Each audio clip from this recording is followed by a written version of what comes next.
मानव रक्त का तरल भाग जिसे कहा जाता है जल, लवण, प्रोटीन से बना होता है।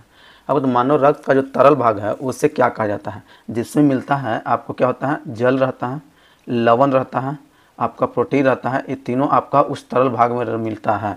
तो मनुष्य में जो होता है आपका आरबीसी में मिलता है, कि प्लाज्मा में मिलता है, कि डब्ल्यू से मिलता है, कि प्लेटलेट्स में मिलता है। तो तरल भाग जो होता है उसका नाम है आपका प्लाज्मा। क्या नाम है? प्लाज्मा। क्या नाम है? प्लाज्मा। और प्लाज्मा में जो होता है आपका 90% जो होता है आपका क्या होता है, जल होता है। क्या होता है? 90% आपका जल होता है। और 10% में आपका जो होता है अकार्बनिक पदार्थ होते हैं। क्या होते हैं? अकार्बनिक, अकार्बनिक या तो कार्बनिक, दोनों। क्या होता है? कार्बनिक, दोनों पदार्थ पाए जाते हैं। इसी में आपका जो होता है लवण होगा। क्या हो जाएगा? लवण होगा। इसी में जो होता है आपका क्या हो जाएगा? प्रोटीन हो जाएगा। कितना परसेंट में? 10% में। तो 10% में सभी रहता है और 90% आपका क्या होता है? जल होता है। क्या होता है?